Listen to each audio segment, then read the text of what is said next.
അപ്പോൾ കഴിഞ്ഞ ദിവസം ഈ ഒരു ഉത്തരവ് പുറത്തു വന്നിരുന്നു. പോലീസ് കൊടുത്ത റിപ്പോർട്ടിൻ്റെ അടിസ്ഥാനത്തിൽ അപ്പോൾ എന്താ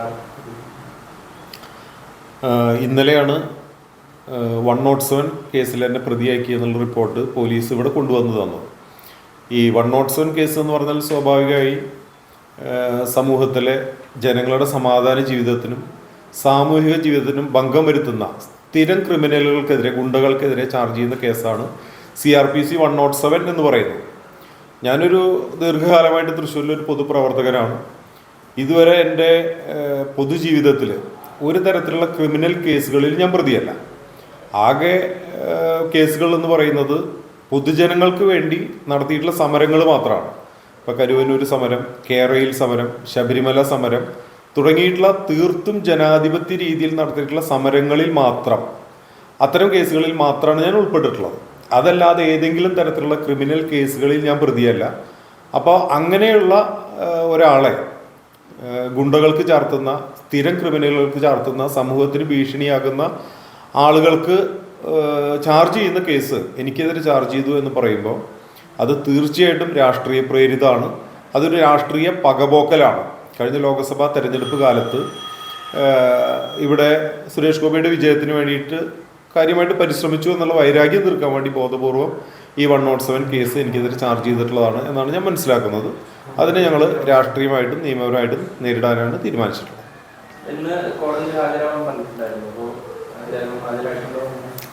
അല്ല, ഇന്നായിരുന്നു എൻ്റെ ദിവസം. പക്ഷേ ഇന്ന് കോടതി സിറ്റിംഗ് ഉണ്ടായിരുന്നില്ല. അതുകൊണ്ട് ഓഗസ്റ്റ് മാസത്തേക്ക് കേസ് നീണ്ടുപോയി. തീർച്ചയായിട്ടും ഇത്തരത്തിൽ നിയമവിരുദ്ധമായിട്ടുള്ള കാര്യങ്ങൾ പോലീസ് ചെയ്യുമ്പോൾ അതിന് നിയമപരമായിട്ട് നേരിടുക എന്നുള്ളതല്ലേ ചെയ്യേണ്ടത്. അപ്പോൾ നിയമപരമായിട്ട് രാഷ്ട്രീയമായിട്ട് തന്നെ നേരിടാനാണ് തീരുമാനം.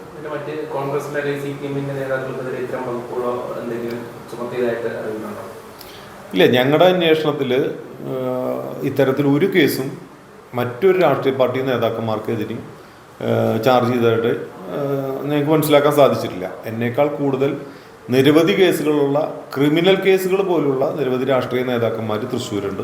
അവരാരും തന്നെ ഈ കേസിൽ നിന്നും തന്നെ പ്രതിയായിട്ടില്ല.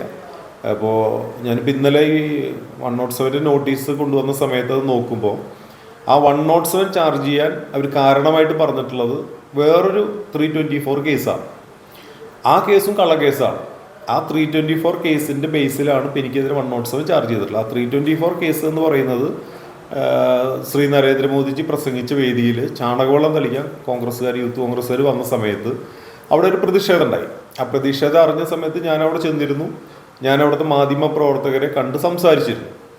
ആ സംഭവത്തിൽ ഞാൻ വടിയെടുത്ത് യൂത്ത് കോൺഗ്രസ്സുകാരെ ആക്രമിച്ച് പരിക്കേൽപ്പിച്ചു എന്ന് പറഞ്ഞിട്ട് 324 കേസാണ് എനിക്കെതിരെ ചാർജ് ചെയ്തിട്ടുള്ളത്. ആ കേസിൻ്റെ ബേസ് പറഞ്ഞിട്ടാണ് ഇപ്പോൾ ഈ 107 കേസ് ചാർജ് ചെയ്തിട്ടുള്ളത്. ഞാനവിടെ പത്രമാധ്യമങ്ങളുടെ മുഴുവൻ സാന്നിധ്യത്തിലാണ് ഈ പറയുന്ന സ്ഥലത്ത് ഞാൻ ചെന്നത്. അവിടെ മുഴുവൻ സമയം ലൈവ് കവറേജ് ഉണ്ടായിരുന്നു. മാത്രമല്ല CI ഉൾപ്പെടെയുള്ള എല്ലാ പോലീസുകാരും ആ സംഭവ സ്ഥലത്തുണ്ടായിരുന്നു. അവിടെ ചെല്ലുകയോ കോൺഗ്രസ്സുമാരുമായിട്ട് എന്തെങ്കിലും തർക്കത്തിൽ ഏർപ്പെടുകയോ അല്ലെങ്കിൽ അവരെ വടിയെടുത്ത് അടിക്കുകയോ അങ്ങനെ യാതൊരു സംഭവം ഉണ്ടായിട്ടില്ല. അതിനെല്ലാവരും, പോലീസ് ഉൾപ്പെടെ പത്രമാധ്യമങ്ങൾ ഉൾപ്പെടെ മുഴുവൻ ആളുകളും സാക്ഷിയാണ്. അപ്പോൾ ഇങ്ങനെയുള്ളൊരു പൊതുസമൂഹത്തിന് മുന്നിൽ ലൈവ് ടെലികാസ്റ്റ് ചെയ്യപ്പെട്ട ഒരു സംഭവത്തിൽ പോലും ഞാൻ വടിയെടുത്ത് കോൺഗ്രസ്സുകാരെ ആക്രമിച്ചു എന്ന് പറഞ്ഞ് എനിക്കെതിരെ 324 ഗുരുതരമായിട്ടുള്ള വകുപ്പാണ്. ആ കേസാണ് ചാർജ് ചെയ്തിട്ടുള്ളത്. അങ്ങനെ ഒരു കേസ് ചാർജ് ചെയ്ത കാര്യവും ഞാൻ അറിയുന്നത് ഇന്നലെ വിരുദ്ധ കൊണ്ടുവന്ന സമയത്താണ്. സ്വാഭാവികമായിട്ട് 324 കേസ് ചാർജ് ചെയ്ത് കഴിഞ്ഞാൽ എനിക്ക് നോട്ടീസ് തരണം, എന്നെ സ്റ്റേഷനിൽ വിളിപ്പിക്കണം, ജാമ്യം എടുക്കണം, അങ്ങനെയുള്ള പ്രൊസീജിയർ അല്ലാണ്ട്. പക്ഷേ ഈ കേസിൽ എനിക്ക് നോട്ടീസ് തരികയോ ജാമ്യം എടുക്കുകയോ ഒന്നും ചെയ്യാതെ നേരിട്ട് അബ്സ്കോണ്ടിങ് ചാർജ് കൊടുത്തെടുക്കുകയാണ്. 24 മണിക്കൂറും ഈ തൃശ്ശൂർ പൊതുസമൂഹത്തിന് മുന്നിലുള്ള ഞാൻ ഇവിടെ കണ്ടുകിട്ടാത്ത ആളാണ് എന്ന് പറഞ്ഞ് എനിക്കെതിരെ 324 കേസ് അബ്സ്കോണ്ടിങ് ചാർജ് കൊടുത്തെടുക്കുകയാണ്. അത് ഞാൻ അറിഞ്ഞിട്ട് പോലുമില്ല. അപ്പോൾ ആ കേസിൻ്റെ അടിസ്ഥാനത്തിലാണ് ഇപ്പോൾ എനിക്കെതിരെ 107 ചാർജ് ചെയ്തിട്ടുള്ളത്. അപ്പോൾ 107 324 രണ്ട് ഫേക്ക് കേസുകളാണ്. ഇത് രാഷ്ട്രീയ നേതൃത്വം ബോധപൂർവം ആസൂത്രണം ചെയ്ത് നടപ്പാക്കിയിട്ടുള്ളതാണ്. അല്ല, തീർച്ചയായിട്ടും ഇതിപ്പോൾ സുരേഷ് ഗോപിക്കെതിരെ ഇതൊക്കെ തന്നെയല്ലേ ചെയ്തത്. സുരേഷ് ഗോപിയെ സ്ത്രീ പീഡന കേസിലല്ലേ പെടുത്തിയത്. അതും മാധ്യമങ്ങൾക്ക് മുമ്പിൽ നടന്നിട്ടുള്ള ഒരു കാര്യമാണ്.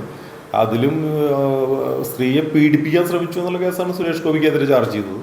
അതേപോലെ തന്നെ കരുവന്നൂർ പദയാത്ര നടത്തിയതിൻ്റെ പേരിൽ മറ്റാർക്കും ഇല്ലാത്ത കേസാണ്. ഞങ്ങൾക്ക് 3 സ്റ്റേഷൻ പരിധിയിലാണ് സുരേഷ് ഗോപിക്കും എനിക്കൊക്കെ എതിരെ ഇവർ കള്ളക്കേസ് ചുമത്തിയത്. അതിൻ്റെ തുടർച്ചയാണ്. ഇതിപ്പോൾ ഒരു ഒറ്റപ്പെട്ട സംഭവമല്ല, പല പല കേസുകളായി ചാർജ് ചെയ്യുന്നു. ആ കൂട്ടത്തിൽ ഇപ്പോൾ അതിൻ്റെ ഏറ്റവും ലേറ്റസ്റ്റ് വേർഷനാണ് ഇപ്പോൾ ഈ 107.